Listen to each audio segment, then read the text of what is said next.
welcome to the July It is 22nd. afternoon. Take two. Good afternoon, everyone.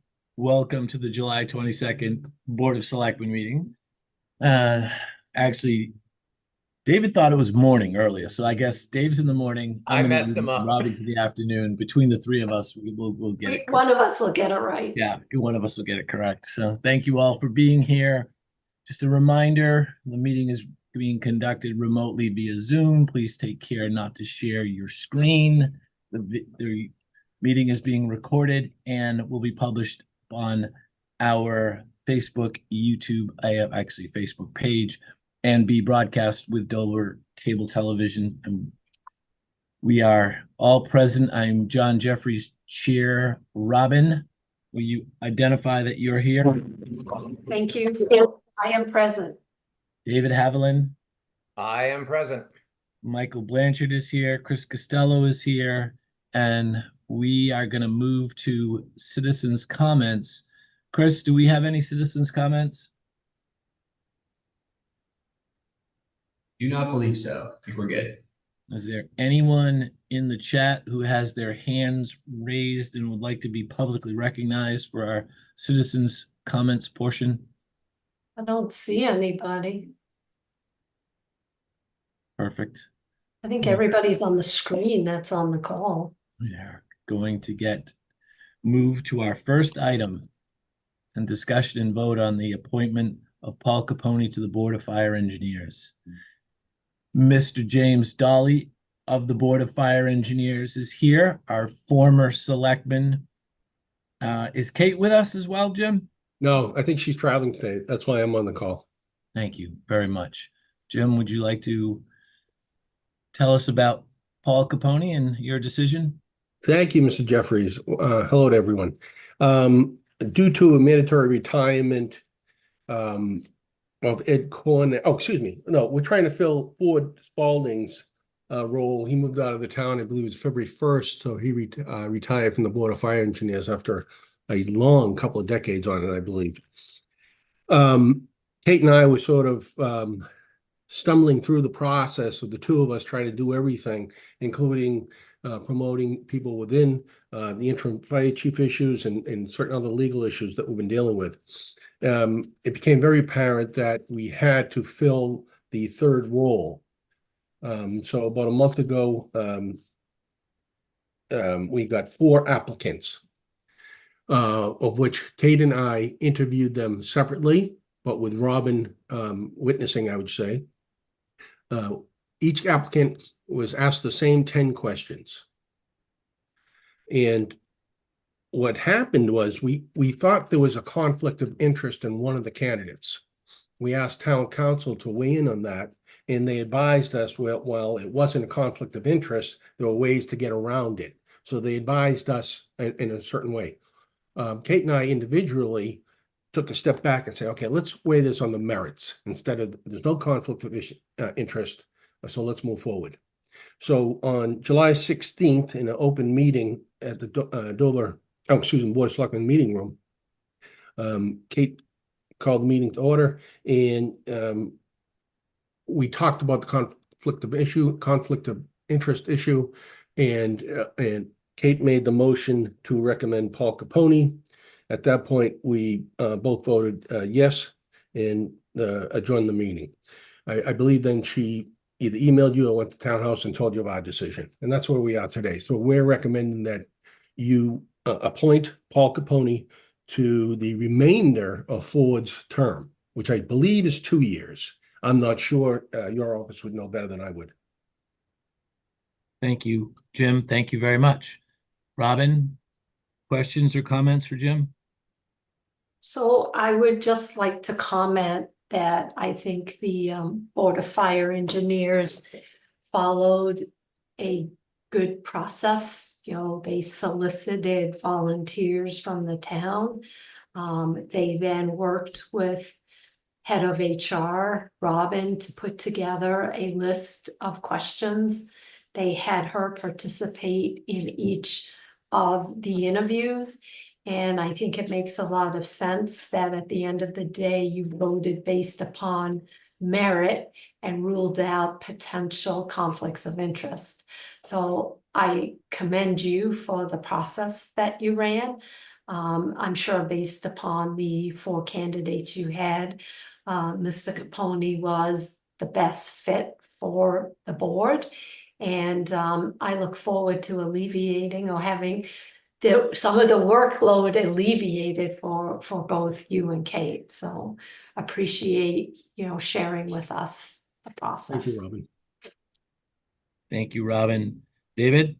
I think Robin's words were very well said. I know that you and Kate have been through a little bit of mini hell, Jim, and I'm sorry for that, but I'm also very happy that it's coming to a beneficial close for the town of Dover. So thank you for all your work on our behalf. Thanks, Dave. Agreed. Thank you, David. There's again, Robin, very well said. I agree with Dave, and I just, from a clarification standpoint, I just wanted to remind everyone, Robin, that Jim Dolly referred to was Robin Tassino, the head of HR, not Robin Hunter, which. Right. That's why I clarified that. Yeah, no, thank you. Thank you. Too And many Robins. Yeah, Robin with an I, that's what we call it. Robin with an I. the only thing I would add, Jim, is Paul Capone is very well known to the Board of Selectmen. Paul served with me, with us as the board on our search committee for the current police chief. Paul has a lifetime of experience in civil service with the state police, with our own Dover Fire Department. His son is a longtime member of the Dover Fire Department. His son is an active member of the fire department at Massport and works at the airport. So I think I would just echo what everyone has said. Very happy with your choice. Very, very happy with the process. And thank you. And thank Kate for your time. And also thank Ford. Ford's on the call with us this afternoon. Ford has served, as Jim said, for a very long time through a lot of difficulties through the department with Craig in Craig's passing. Ford has just done a fabulous job, and from the Board of Selectmen, Ford, thank you very much. So Jim, I'm Michael Blanchard. You like to, I don't have the actual motion, but if it's okay with you, I'm just going to move to approve the appointment of Paul Capone to the Board of Selectmen, to the Board of Fire Engineers, and ask for a second. John, just if you could, a friendly amendment, specify for a term ending on June 30th, 2026. Thank you, for a term ending on June 30th, 2026, and ask for a second. Second, All in favor? I, John Jeffries. I, Robin Hunter. Hi, Dave Haviland. Thank you. And thank you also, Jim, to the other members of the town who put their name forward. It's always nice to see that we had 4 people that were interested in this process. And as we were joking earlier, none of us get paid for any of this. So it really is a service to the town. So please thank them. Thank them on behalf of us. And once again, Ford, thank you for doing this for such a long time. And perhaps there are other roles some of the other members would like to volunteer for. You know, Robin, I was going to finish with that because one of all great conversations with all 4. 3 of them really wanted to support the town and get involved somehow. So I don't know if you guys know who the candidates were right off the top of your head, but I could send you their names and maybe someone can contact them for other positions in town. Sure. That would be Obviously, great. Robin Yeah. has the names. Yep. So honestly, great candidates, and I think they'd help the town a lot because we see all the same faces and see all the Right. names all the time. I've been in this town government for Robin. You got me involved in the warrant committee 20 years ago. And then So- look, you returned the favor. right. Right. So I want to see a wider range of people volunteering for the town. That's my personal opinion. Great idea, Jim. I'll- Thank you for sending them on. That's awesome. Yeah, great. Okay, guys, if I'm all set. Thank you very much for having me, and thank you for supporting our position, which is Paul Capone. Thank you, Jim. Thanks, Well Mike. done. Thank you. See you guys. Take care. We are going to move to item 2, which is a discussion and a vote regarding the approval of community center project changes, change orders, and vendor contracts. Michael, do you have an overview? Would you like to give a brief overview, or would you like to hear from the committee first? So I can just briefly maybe update the board, and then I'll turn it over to Dick and Igley for the board's benefit. I don't know if you've met Igley. I apologize if you did, but Al's on vacation. Who's our assigned project manager? So Igley assists Al and has been filling in during this time. So appreciate both Dick and Igley joining us. So as the board may recall at your planning meeting, the community center came up as one of our goals and priorities for this coming fiscal year. Obviously, as the construction looks to be completed and we look to open a brand new building, which is all very exciting. Some of the concerns that had come up, though, were one about the change orders, and specifically that the board feels they're getting information too close to your meetings where you have to make these decisions, which I think is extremely valid. So a new process that we've put in place, I had a chance to meet with Dick following your planning session meeting, and going forward, you will be CC'd on all of the building committee meeting, both invites, as well as the emails with the documents or their version of the meeting packet like you get for your meetings, whether it's change orders or vendor contracts or things like that. So it would give you an opportunity to review the information well in advance of your meeting. Certainly if you wish to participate in the building committee meeting, you certainly could attend, ask questions. The meetings are recorded. You can certainly watch them after the fact. And, as always, Dick offered anytime you're interested, feel free to call him with any questions. He'd be happy to speak with you. So we're hopeful that will help improve this process going forward.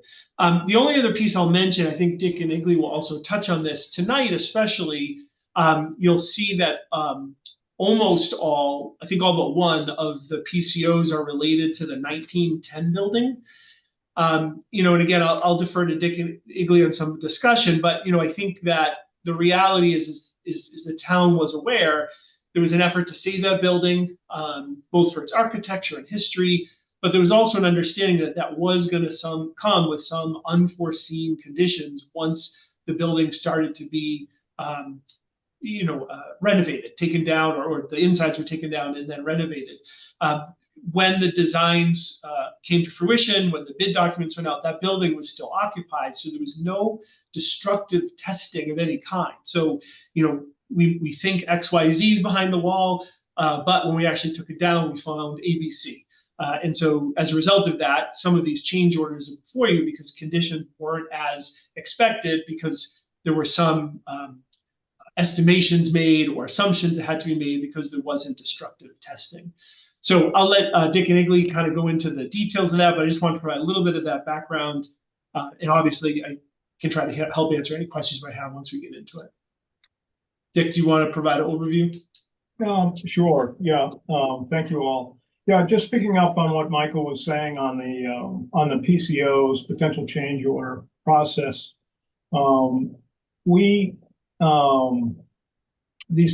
Basically, if it's not in the plan or in the specs, the contractor is going to, bill for it. So if something has come up and it's a change in plan, or and they feel it's a potential change order, they make up what they call a PCO, potential change order for short. And it's the whole process, just to go over the process and the whole review process from our standpoint. How it flows is we have a weekly owner architect contractor meeting every Tuesday mornings at 9:30, which of course any of you are more than welcome to attend. They're on Zoom, and they're also they're held in the construction trailer on site. And they present, along with other things, we will go through their PCO log, and we will have discussions on the PCOs. So after they presented a PCO, potential change order, the Colliers and FM, they basically go back and start vetting it and digging into the particulars of that potential change order. They'll push back. I know Colliers and FM, the architects, they push back on lack of information, lack of backup information. They push back on pricing, particularly with labor. And they're making sure that they're looking out for our best interests and trying to reduce the cost of these potential change orders, which they've done substantially in some of them. Then we also have, so they go and do their work, and then on Fridays at 1 o'clock, we have an owner architect, we call it an OA meeting, where the purpose of that meeting is without the contractor, and the purpose of that meeting is to review PCOs, these PCOs. So we're then going through all these PCOs without the contractor there, reviewing everything that Colliers comments and the architect's comments, and basically have an open discussion on these PCOs. Then once we've gone through that, we present the PCOs are presented to the building committee. And our committee, we review the PCOs.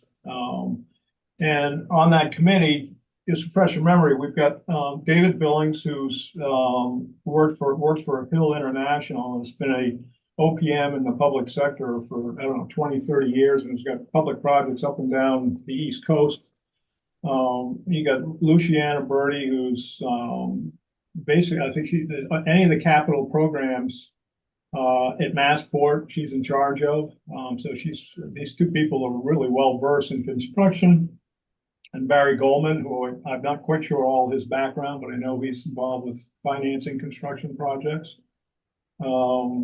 And myself, I've had a background in construction for the last 30 or 40 years. So basically, then we go through them on the committee, at the building committee level, and then we will, after we've vetted them, then we will present them. Then we present them to you. So, needless to say, at any time or anytime anybody wants to join us at any parts of this whole review process, you'll be copied on everything, and please join us. It's a great time to ask questions and go through stuff. So I just wanted to go through the whole process. So before, what happens before it even gets to the Board of Selectmen and the vetting. And then, yes, I would like to just comment on what Michael was saying about the 1910 section of this project. The renovation. The town elected to preserve the 1910 building, and with that comes risk with basically what we're calling unforeseen conditions in the construction process. And as Michael mentioned, there was no destructive testing done when the design documents were being made, put together. So with this 1910 building, it comes with some risk, with some extra and added costs. And that's why we've also got a contingency built into the budget to help cover for some of those unforeseen conditions. So I just wanted to bend your ear a little bit on that process and about the 1910 building. So on the PCOs, potential change orders, usually Al does this, so I'm going to do my best. Higley can help me out. If I can share, is the best thing to do is to share my screen to go through these PCOs. I know that's what Al usually does. And if so, I guess I need permission to share the screen. And I'm not well versed in the Zoom, so bear with me. Dick, if you need me to, I can share my screen.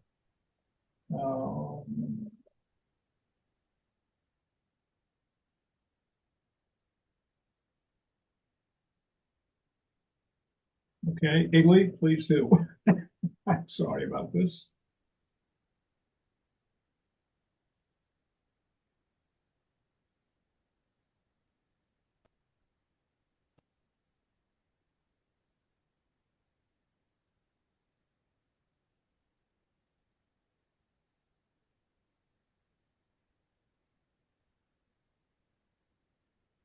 Dick, we can see your screen. I'm sorry.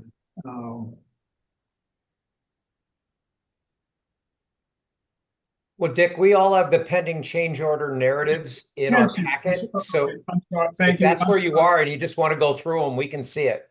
Okay, yeah, I'm sorry. For some, I was looking for a highlighted border and I didn't see it. My apologies. Yeah, so we've got, so this is what Colliers put together. PCO 20 window brick chipping at 1,799, and this is basically when the existing windows of the 1910 building were removed. There was additional, basically chipping out of existing mortar that had to be removed. It was not in the contract documents. And so that is what this charge is for. Now, Did you say water, Dick? excuse Mortar. me? Mortar, concrete, mortar. Cement. And I know in your packet, there was all the backup information of, the contractor, the hours, that take you through it. And again, this is an unforeseen condition. So please stop me if you have any questions. If not, then I will go on to the next one, window modifications. For $25,209. Again, I'm just reading this. There were a bunch of different changes with the existing windows of the 1910 building that needed to be addressed. And some of those conditions were adding additional framing. Additional blocking is basically framing. There were some sills which needed to be replaced, some lintels, that's the headers above the windows, were missing and had to be installed. Some of the lintels were shorter than they needed to be. And again, that's all detailed in all the backup information, and that's at 25,209. And again, that's an unforeseen condition, and this is all in the 1910 section of the building. So Dick, this was one that I actually had a question on because, I'm not a construction expert in any way, but I would assume that we knew, since we were replacing the windows for the 1910 portion, that the new windows wouldn't fit perfectly and we would need to do some additional work to get those in there. Did we just not anticipate enough time, or we didn't in the design, or we didn't anticipate any additional expense? We anticipated the size of the windows, judging on the existing size of the windows, which we were replacing. Those openings were not all necessarily consistent. Once those existing windows were removed, we found that, things were found. Okay, all right. I.e. missing framing, i.e. missing sill, or there was a cracked sill on one of them. And that's what this one's all about. In the ideal world, yes, take the old one out, and you put the new one. The new one was all sized and made to fit that existing opening, and you just pop it in. But the reality is that it didn't happen as slick as that. The question that is in my mind, Dick, is still, shouldn't they have known? I mean, everyone knows this is a 1910 building. Everyone knows that there are going to be problems. Everyone knows that the windows need to be completely replaced everywhere throughout the building. And yet, no one, either the architect didn't put any money in here, the contractor didn't put money in here, and we're held with the bill. And I I look at these and I say, yes, it's a pre-existing condition. Maybe I should back up and say, why was no destructive testing done anywhere on a building that's more than 100 years old?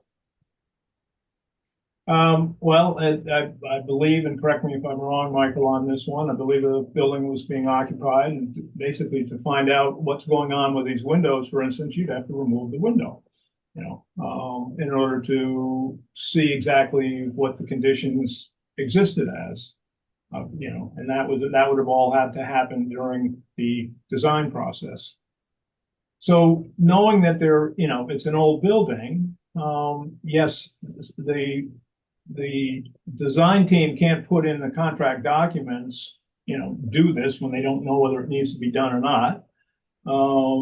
However, the Colliers and when the budget was set for the construction budget was set for this project, the contingency was built in, and this is one of the reasons why we have this contingency to have a fund of money to pay for some of these issues. I guess what I'm referring to now is in preparation and trying to learn and get brought back up to speed. I've spoken with folks that were in the business just like you are, and you probably figure out who it is because he's a structural engineer who has worked on many large projects and actually including Massport, and has worked with one of your committee members at Massport.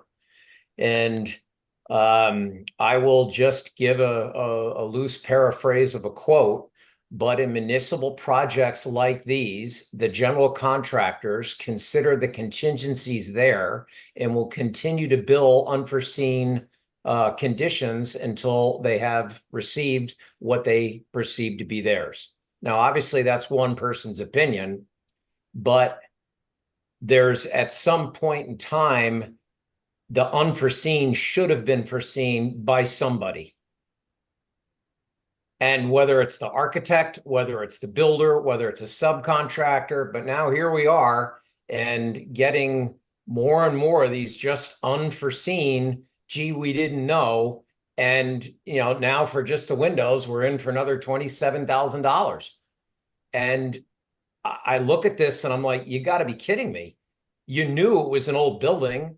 You could go up and look at the condition of that wood, which is 115 years old. And, to just say that, oh, it's not going to need any kind of remediation or blocking. I'm going to have a hard time wrapping my head around who's, I hate the word fault because that's negative connotation, but this is nothing that the town of Dover could have dealt with. So was it Colliers? Was it the architect? Was it the contractor? But we're being asked to foot the bill for actions or inactions of others. And I have to tell you, I'm extremely uncomfortable with it. Yeah, it is a circumstance which obviously none of us would have chosen to have. Yeah, right. So you put together a set of bid documents for a contractor to bid on, and obviously you don't want to include things that don't exist, that you don't know whether they exist or not, because you don't want to have to pay any extra money. So some assumptions get made about what might be behind those walls, and what might, when you take a window out, what you might find. And without taking windows out or removing walls, you just don't know. So the design team doesn't put, these assumptions. They do make some assumptions, but they're not going to ask for a bidder to bid on things which may not be necessary, and drive the cost of the project up. And again, I go back to, this is why you carry, the town carries a contingency for the project. Right, so I think another way to look at this perhaps is, and I never really looked at it this way prior to your comments, Dick, so maybe I just wasn't smart enough to understand that. But because this is in a sense, a fixed price contract, you don't want to include all contingencies in that contract in the event that they don't materialize. So rather than, because then you're just going to spend the money. So by having this contingency fund, it's a way to only spend the overages for some of the unknowns should they occur. Is that the Thank you. right way to look at it? Might be Sure. with rosy colored glasses on, but Thank you, Robin. Well said. Well, again, there's foreseen and unforeseen and reasonably foreseen by people who have all this experience and by professionals who are more than willing to take a $27 million contract. And well, I've said my piece. I'm sorry, I remain unconvinced. So Dick, we're, just to summarize this, because there's not a lot of items, right?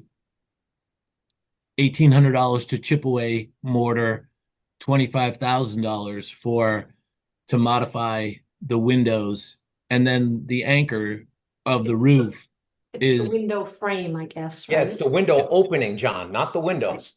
thank you, window opening, right? So, and then $18,000 for the roof anchors, all on the old roof. And then, of course, the largest single component is the network switch, which I'm going to save to last. But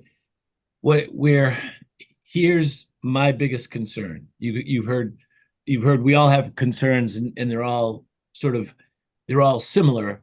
My concern is I want to say no right now, because I feel that the further down this path we go, the less actual position of strength we have. The building is 38% complete. We hold 60% of the money. We go another month. They have to deliver us the keys in 6 weeks, right? 8 weeks, somewhere around there, 6 to 8 weeks. The further we go in the next 6 to 8 weeks, the weaker our position becomes. So my feeling is to say no, absolutely no, right now. And let's start the process of seriously negotiating right now when we have the money and they don't.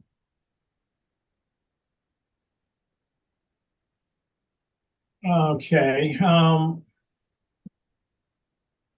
I see where, I understand where you're coming from, John, and Dave, I understand your comments, and I share your concerns also.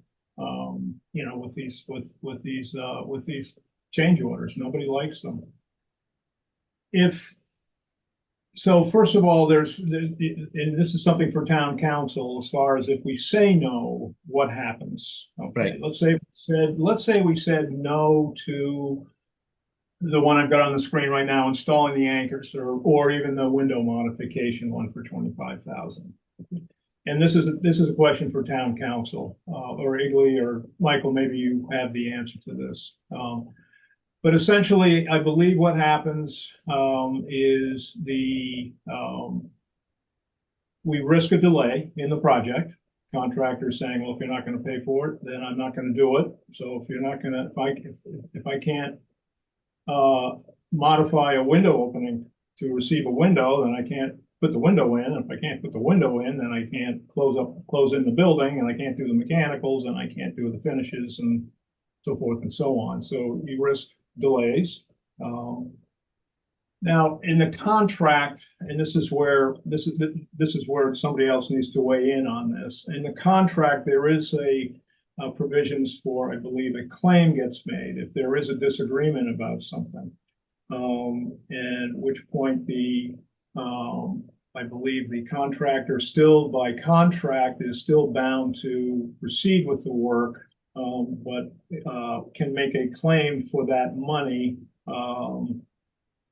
later on, and then that is resolved with either litigation or through arbitration. And again, it may cause a delay in the project, and delays, of course, time is money. Delays will cost extra money. So that is, so by contract, so the answer to that question, if you just say no, that's a question I think that has to go before, that would be a town council question. What contractually, what happens?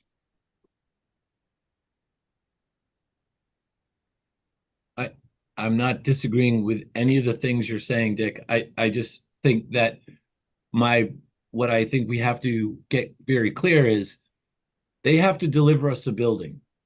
They have to continue to deliver the building. We are further and further and further behind. Just from the visual test, they're not going to deliver the building on time. So the further down the path we go, the further behind we get, the weaker our position becomes. That's just, to me, logical. So mathematically, and Robin said it better than I did, and Dave would agree, we're not contractors, we're not architects, but we really understand how to balance the budgets. We really understand how things get paid for. And we're really, really good at making sure our constituents get value for their taxpayer dollars. This is not a good value. Well, John, we also need to be smart about the way we approach things, because Agreed. I certainly don't want to say no because it makes me feel good and tough, and then put us in a much worse position with respect to this building. You know, take a look at our neighbors. They had a 2 or 3 year delay on their library, and I'm not sure exactly what happened there. So I think, you know, we need to understand exactly what our legal rights are under the contract. I understand that you don't like that we're using the contingency. However, the contingency was set up for these unforeseen circumstances. And that doesn't mean that I support rubber stamping all of them, but the contract is less by these amounts. And so I think we need to have a real strategic conversation with the building committee and, you know, experts at legal counsel, to construction experts, to understand what we can, you know, what we might be able to do. I would appreciate that, Robin, especially in light of the fact that as the new kid on the block, I certainly am the farthest behind in the knowledge path. I never Don't kid yourself. None of us really, you know, I think we're fortunate to have people like Dick sitting on the committee who have had this kind of experience. But understood, but Mike was nice enough to send me the contract this weekend, and I printed it out about an hour ago and have yet to read it. I thought you were going to tell me you studied it and haven't read one and you found. I was going to be really impressed, Dave. That will be next meeting. I just believe, I mean, I don't know. The process to me seems very broken, and what Mike and Dick have agreed to, I think, is going to dramatically improve it. And that is, without knowing the contract, without having any input into the contract, I'm in a fiduciary duty to approve hundreds of thousands and looking like millions of dollars of expense without having any idea what I'm voting on, why I'm voting for it. I'm given 100 pages of construction documents a day or two before I'm supposed to meet. I have no idea what they mean. I don't have the benefit of listening to Dick and his committee debate these things to become reasonably informed. Therefore, I'm looking at these, and I wrote Mike an email on Friday afternoon, and sorry, Mike, I'm sure I did ruin part of your weekend at least. But the bottom line is I'm not comfortable because I am in no position as a fiduciary to grant a yes or a no. I know nothing about it. I don't even know the contract we're held to. All I know is my name is going to go on this, not anyone on the building committee. And we're the ones who are ultimately approving what looks like to be well over $1 million. And I'm sorry, I'm not willing to go through that. I'm not willing to say yes to items that I know nothing about and I don't even know if they're right. In addition, there are two things that are on my mind that are a little bit more towards John's way of thinking, because we were given a notice of a 2-month delay by the contractor. We denied it.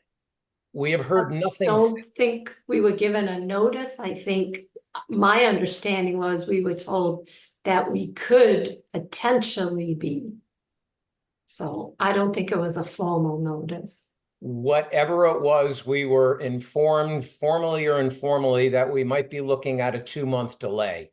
We have heard nothing. So what is the time bomb that's out there? What is around the corner? After we give them most of the contingency, are they then going to turn around and say, because I mean, I don't know what the penalty is on being late and all that. I haven't read the contract, but I am woefully uninformed to make these decisions. And until I become reasonably educated, I have to say no. I'm sorry. I cannot agree to this. I will read this contract. I will pore over it and I will become educated. I would love to go to the meetings. Dick, what I would like to know from you is, when does a PCO in your process get ready to be brought forward to the Board of Selectmen? When should we start attending? Because I don't want to attend every single one of your meetings, but I would like to know when should I get involved to learn about what's going on about these PCOs?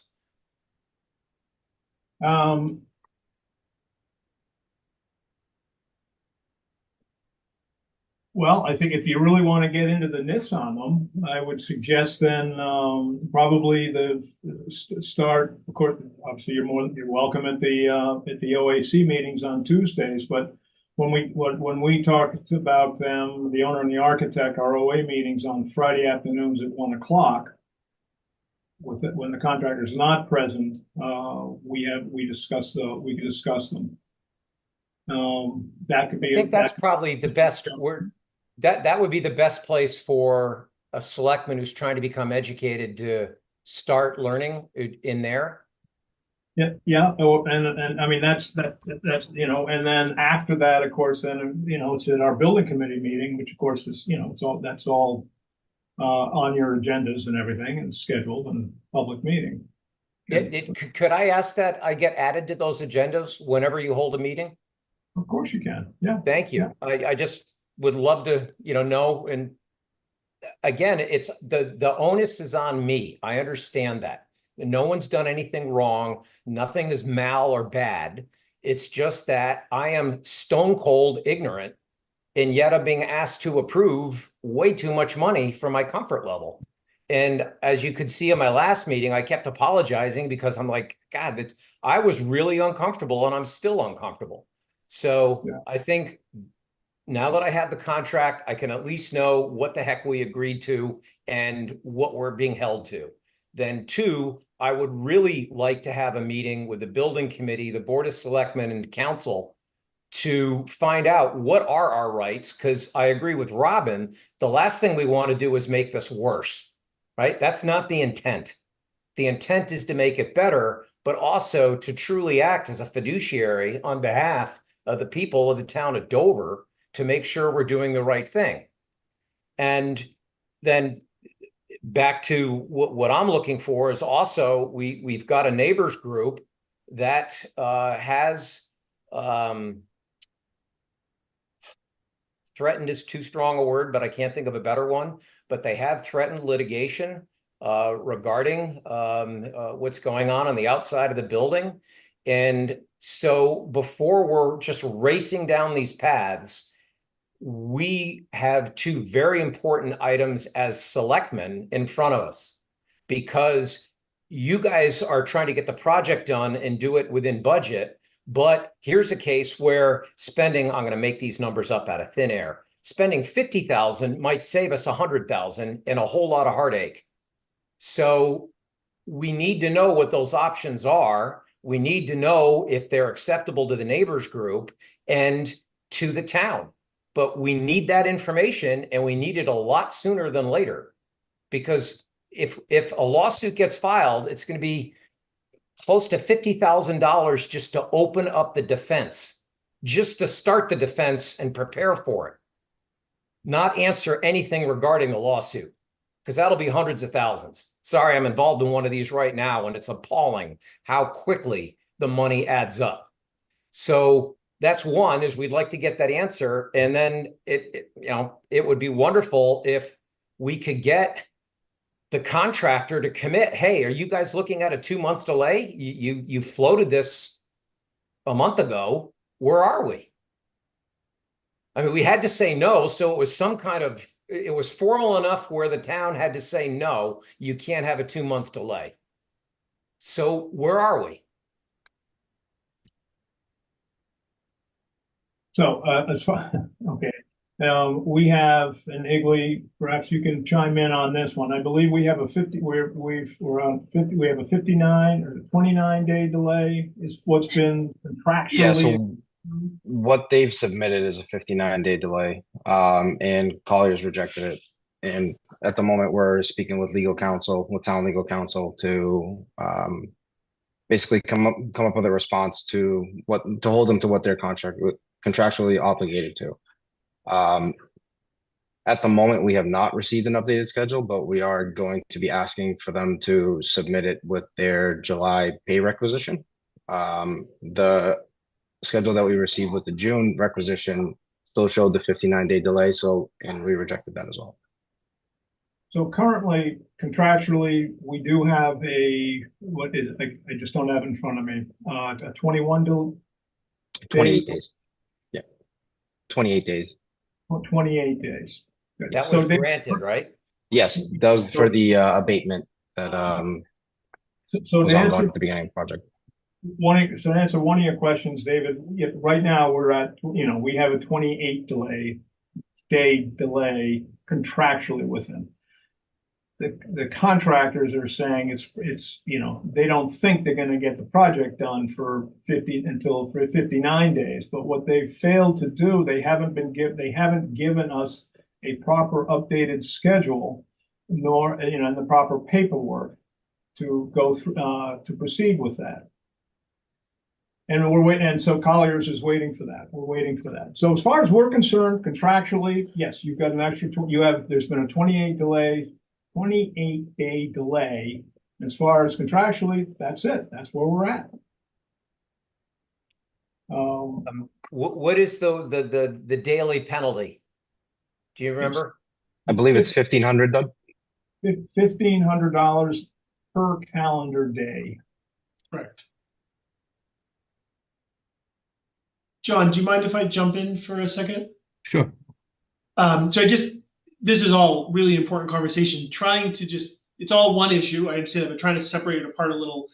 The board next meets on July 31st, which board, just remember, that's a Wednesday next week. So just don't forget, it's not your normal Thursday.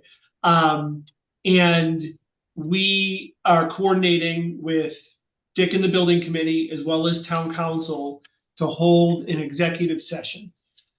So that will give the opportunity for the Board of Selectmen, the building committee. It'll be a joint posted executive session, as well as town council, the project manager, to have a frank discussion on these issues.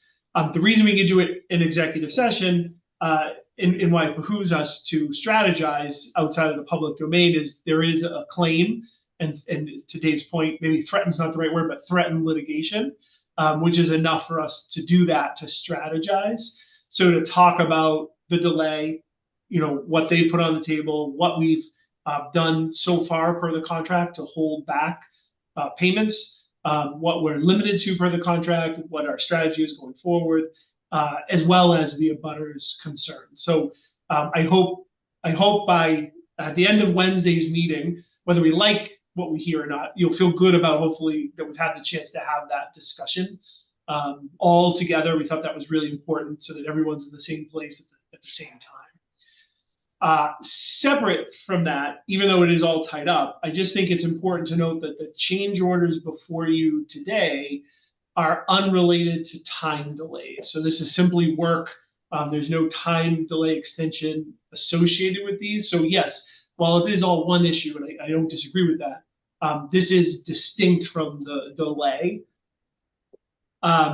I am not an attorney. I have been involved in municipal projects, and Dick is right. There are provisions of the contract where if the contractor says, hey, you know, I'm submitting this PCO and the project manager, the building committee rejects it, to Dave's point, they think it is in the contract. You know, they think it shouldn't be a change order. There are provisions that the contractor will kind of flag that as a claim, continue their work, and it's dealt with after the fact. As your town administrator, I do want to recommend, I do have a concern with a blanket denial of these, in that these have been agreed upon or recommended to you through the process. So the project manager, the architect, the building committee all think these are valid change orders. We're not arguing with the contractor that these are invalid and therefore we should put these to the side, they do the work, and then we deal with them later. Doesn't mean you can't vote against them. That is absolutely the Board of Selectmen's right, but that is very distinct from issues where we completely just disagree with the contractor. There is a recommendation before you that these are legitimate, that the prices reflect the actual work, and that they need to be done in order for the project to continue. To Dick's point, if these are not approved and they aren't able to continue with the work, that will cause further delays and a further issue. And again, if you're comfortable with that, that is okay. You're right to do that. But I do raise concerns about just blanket denying these because you're concerned about kind of the overall picture and the overall delay, where these are being recommended throughout the process. The last thing I want to say, Dave, you actually highlighted, so I won't dwell on it, but I appreciate you saying it. Just for the public's benefit, nothing is being done wrong. This is the process that was established when this building committee was put into place, that they would handle and work directly with the project manager and architect on the sort of day-to-day business of the project. The recommendations would funnel through that process and then be presented to the selectmen for a vote. I think it's great you want to be more involved. I think that's important. And as we already said, there'll be opportunities going forward. You'll be included in all that. But just for the public's benefit, what's happening now, while you're not happy with it, would like to change it, and I understand that, it is what was designed to happen. And it's certainly appropriate to change it, and we will do that. But just for the public's benefit, I just think that's important to reiterate and say out loud, so there's confidence, in the process to date. Absolutely agree. That's not the question at all. Sure. Yeah, it's well said, Mike. It is a important reminder of the process of where we are and whether we like it or not. We've all voiced displeasure in one way, shape, or another, and that, I guess, that we have to set that aside, is what you're saying. We have to set that aside as it pertains to keeping the process moving, right? So we could all think the process is not great, and it is, this deck is stacked against us, and we have to figure out how to do whatever we can do to get the building on time, to get the building within the budget that we've all agreed to, and to turn the tide of what seems like is going in the wrong direction. So that's seems to be the objective. Whether we like it or not, we've got to continue the process. Dick, your committee has recommended we vote to approve this. So that's what you're asking us today. That is in fact the motion that we're going to be asked to make. I just think we're in agreement. The three of us are in agreement that we don't like this at all. Some different than others, doesn't really matter. That's not important to today's conversation. Today's conversation with you, Dick, and the members of your committee is, do we approve this? Do we give you $57,000, $58,000 in change orders? Yes, Actually, I take that back. It's a lot more than that. Well, no, the last two are, correct me if I'm wrong, Dick, but the last two are to approve subcontracts that are already paid for in the budget. yes, I mean, we have a couple things going on.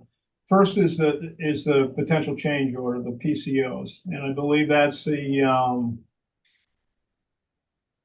51,000 in potential change orders. Right. That we've vetted it. The building committee has vetted it. The architects have gone through it. Colliers has gone through it. They're the ones that have gone through all those pages that you've been getting in your packets of, like, how many hours and how many 2x4s are being used and sacks of mortar and all of that. That's what Igley's been, that's what Colliers does.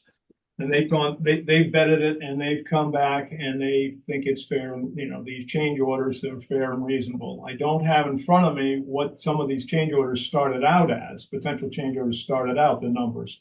Yeah. But they do get knocked back. So we're asking for, the building committee has recommended for approval these these PCOs you have in front of us. So that's number one. And then number two is then these Intertext contract, and there was another one. Retrofit. For IT. Retrofit for the access point for a network switch. Yeah. Did I read that right? Is there a savings relative to the budget? Yeah, on the IT, the budget was 60,000, and this, I'm rounding now. Right. Was 60,000, and it came in around 30,000. So we have a $30,000 savings on that one. The other one was for testing the envelope. Basically, they're testing the air tightness and water tightness of the building, and instead of using the testing company, which we have been using for concrete and others, this particular test, which is called for, which is a very stringent test, that testing company that we've been going with doesn't do that test. So therefore, we need to bring on somebody else. The funds, the budgeting for that is within our budget. So we're not asking for extra money for that. It's just asking, approving this company to go ahead with the testing, which is within budget. I think it's funny. It says window and building envelope testing. After you've asked us to improve, to do all the windows and everything else, now they're going to test them. I'm like, wait a minute. Sorry, I just thought that was humorous. Yeah. Well, so, I mean, again, where I am, I will feel a lot better after we have our combined information session, where we can find out what we may and may not do, what is proper and improper to do. Let me ask you a question, Dick. If these are delayed until next Wednesday, is that going to cause incredible consternation and conflict? I mean, is this schedule so tight that we literally have to do this today? I don't have an exact answer for you on that, David, but I can already hear the contractors chirping at me if they're not. The counter chirp is, can you please let us know where the heck you are on your 59-day proposed delay? Yeah, true. I mean, again, it's got to go be a two-way street, and I just want to make sure, if nothing else for the public's record, that this has nothing to do with you and your committee. We thank you. It is thankless. It is thousands of hours and all your expertise, and we're grateful. Please bear with us, because we literally have two jobs in a sense. And so we rely on you to do ours. And I want to know what's going on. And I'll just feel a lot better after next Wednesday. And I will also have a chance to have read the contract and get back to some sort of speed. I mean, at least I'll catch up to John and Robin. Yeah. Well, thank you, David, for those comments. And believe me, nobody likes these change orders, these potential change orders. I mean, we don't like them either, and I definitely recognize you're uncomfortable with them. We all are. I do recommend that, the building committee is recommending these for approval, and I am recommending that you do approve these if you can and comfortable, today, if you can, to avoid any potential, I'm going to say official time delays, but they're up against, the contractors are up, they're behind schedule. And they are trying to do everything they can to get back on schedule. And these type, if they don't have a decision for another week or week and a half about doing the windows, that's another, for them, they look at that as saying that's a week lost for us. So, we're trying to work together, some of these projects, to some degree, we're trying to work together as a team too, we're trying to get this project done. And I think if you can make a decision on it, that would be wonderful. Right now, there's only one member of the team paying, and that's us. And it's a one-way street right now. So I literally think we get painted into a corner in every one of these conversations, Dick. It's not any different than the last conversation. It's not any different than the conversation before that. It goes back to January with the asbestos conversation. And they're painfully similar.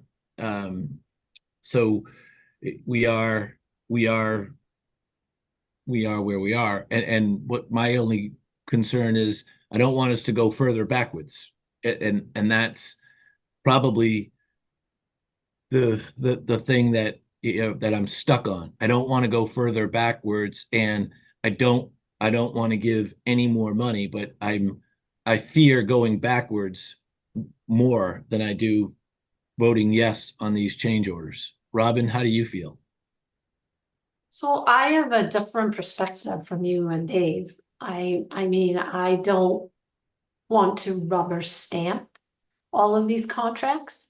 I am highly sensitive to the balance that we have between us and the contractors. And I do not want to be in a position whereby we are responsible for further delays. When I signed the contract and read the contract 2 or 3 years ago, I understood that there was a contingency.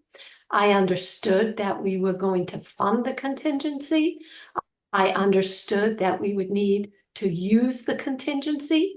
However, there would be a process by which requests would be vetted. So from a fiduciary standpoint, the town is aware that we will most likely spend this contingency. Where, at this point, I believe that we are getting to the point where there will most likely be fewer and fewer contingencies. I mean, once the building is framed and is airtight, I think there's less additional things that need to get done. I think we're doing a great job trying to manage it. We still have 70% of the contingency. I think the contractor needs to be made aware that we are concerned about the number of item requests that are being made at the state, and we are going to meet to understand our, legal options. But I would really hate to be in a position where, for lack of a better way for saying this, where we just piss the contractor off, because we want to demonstrate that we're being tough. So I think there is definitely a balance there. Dick, at the end of the day, I think if we could just maybe go back to the contractor and say, listen, the Board of Selectmen are meeting in a week. They're very concerned about the number of requests that they're getting as of late for the contingency fund. They also asked about, you know, the status of your delay, and they will make a decision on the 31st. In the meantime, find some other things that you can take care of. You know, it's a week. But, you know, I would be more inclined to approve this based upon the work that the committee has done. Well, if you want to go that route, Robin, I would prefer to split it up then and maybe just do the 2 contracts and approve those. If not, if you and John wish to bring this forward and just do it, that's fine. But for all the reasons I've already stated, I'm going to be voting no, certainly on PCOs 24, 33, and 42. I'm in favor of the rest.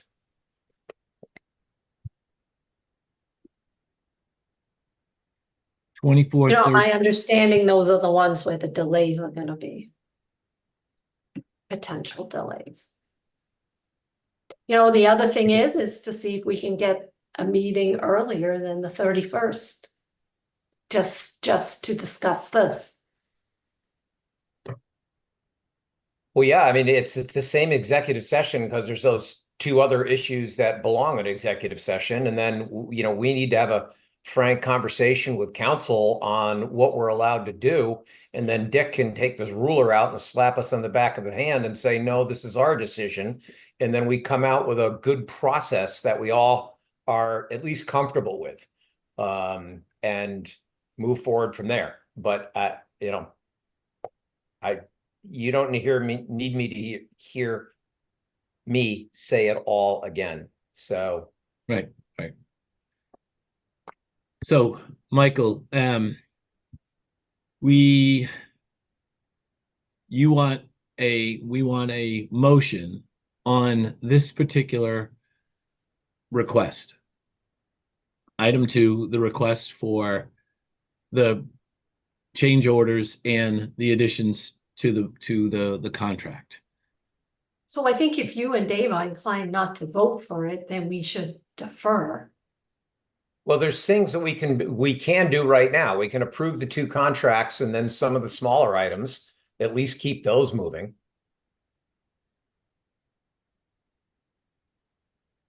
Say that again. 2 contracts, David. What do you mean by the 2? So The if you go to contracts for the networks. If you go to the agenda, Right. item Yeah, 1, yeah. The you see the last retrofit, 2 bullets? right, retrofit and interact. Yeah, those are already paid for in the budget. So I guess we just need to approve the fact that it's a subcontractor versus a contractor. Mm-hmm. Is that right, Dick or Igley? Yeah, it's not part of, this is a contract for the town signs directly with these vendors. It's not within the M. O'Connor's contract. So it's coming before the board just as any other contract would, because, you know, it Right. was always intended this would be a separate one. All right. In the interest of time, Mike, and to get to the really the crux of this, the first motion I'm going to make is to approve the contract with Retrofit Technologies for wireless access points, network switches, uninterruptible power supply, and installation for $31,719.47, and a contract with Interact ATI for Windows and building envelope testing, $15,500, and ask for a second on those 2 items. Second that. All in favor? I, John Jeffries. I, Robin Hunter. Hi, Dave Haviland.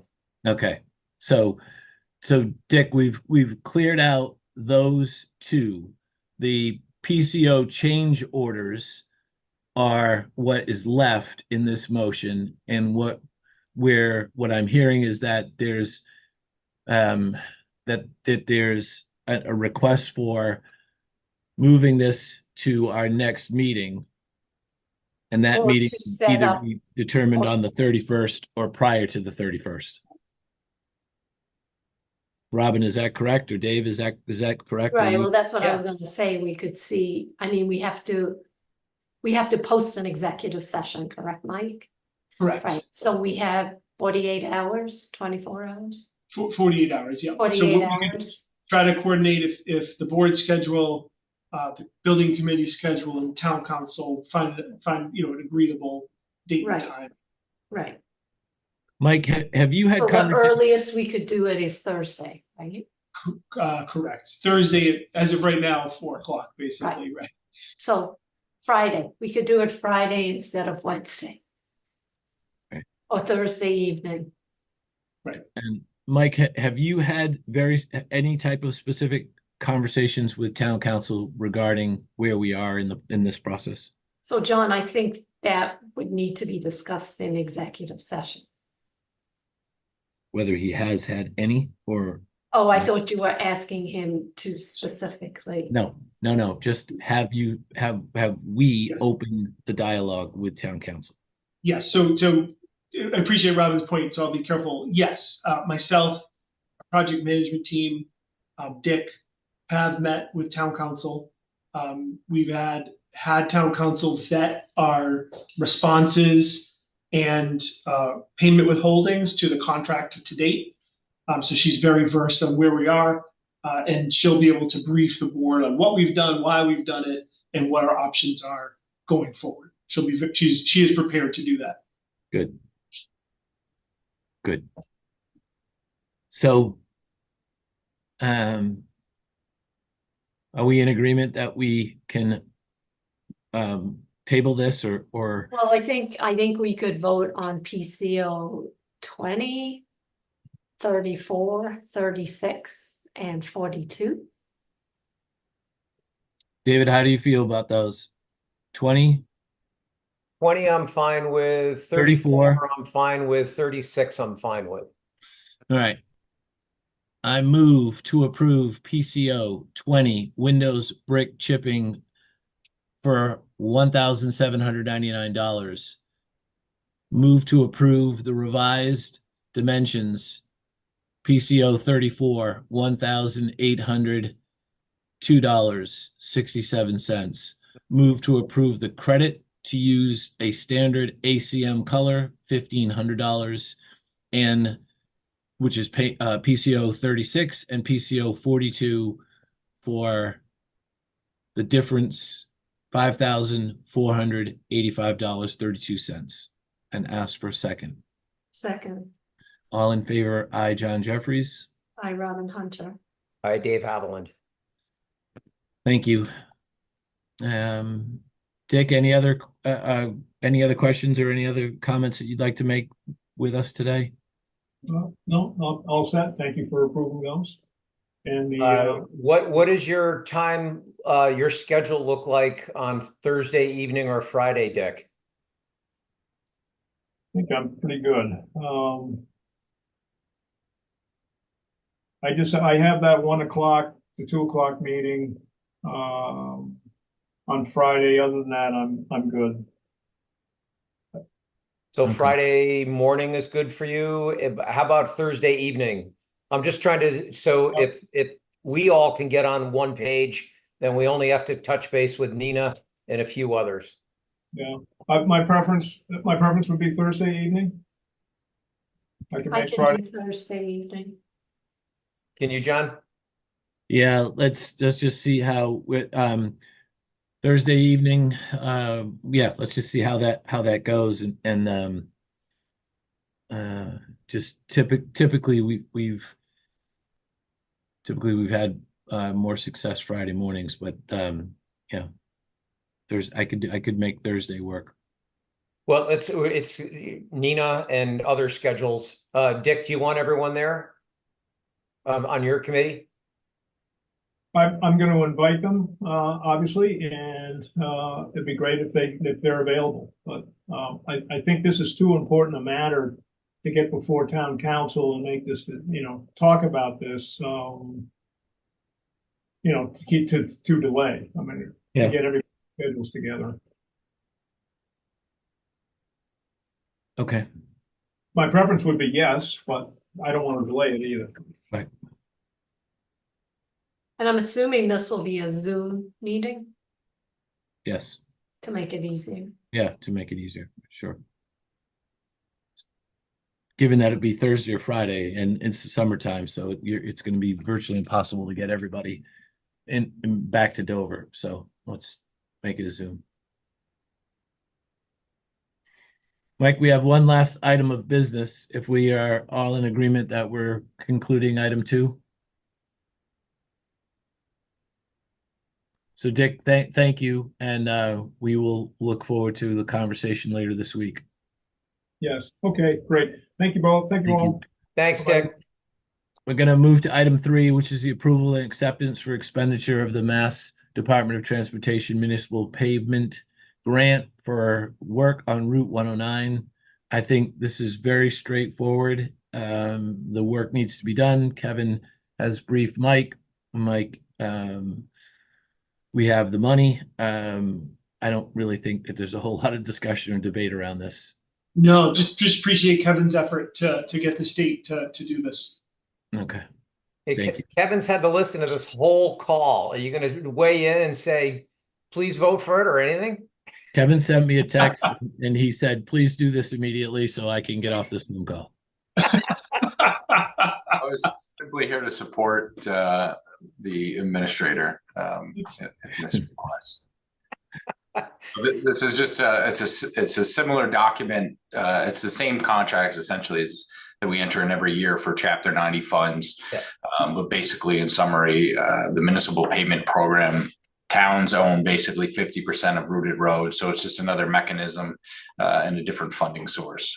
So this is a reimbursable grant that we're successful to get. So Thank you. That's great. I move to approve the acceptance and expenditure of the Mass DOT municipal pavement grant for the repavement work on 109 and ask for a second. Second, All in favor? Aye, John Jeffries. hi, Robin Hunter. Hi, Dave Haviland. Thank you. Last words for me are, Robin, you used in the context of the conversation, you used the words getting tough or being tough. I don't think we're trying to be tough, get tough, act tough. I don't think that is the right word. I also don't think that we're trying to Ron, it was, make it a I was trying to make negotiation. a point that we want yeah. strategic and not foolish. Yeah, thank And you. that's why we're That's- meeting with council. Yeah, that is exactly where I Bingo. was going. It is not our intent to be tough, act tough, be the tough guy, however that, whatever people might watch this at home at a separate time, not have the full context of all the other meetings, blah, blah, blah. Oftentimes when you see something or read something, it's out of context. So I'm just doing this to contextualize where Dave is, where I am, where you are in making sure people who get to see this as just one time without context realize what we're trying to do, right? We are trying to be balanced. Would you And agree I with think that? I made all those points in my statement that we don't want to rubber stamp things it's a fine balance. Yeah. that we're trying to achieve. Dave, Well, you I good would with just that? like to become educated so I can give some sort of, educated opinion. My problem is there's just way too much ignorance. And, it's like, here, approve this, on what basis? And, again, the onus is all on me. I take full responsibility, but I have my light summer reading, the contract, and Mike's gonna set up a meeting and hopefully we will get the answers then. I really hope the building committee is able to procure an update from the contractor on the time delay and that they have some options for us with the neighbors.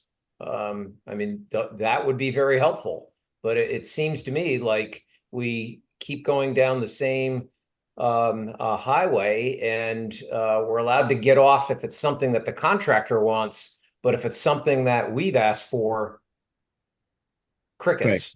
Right.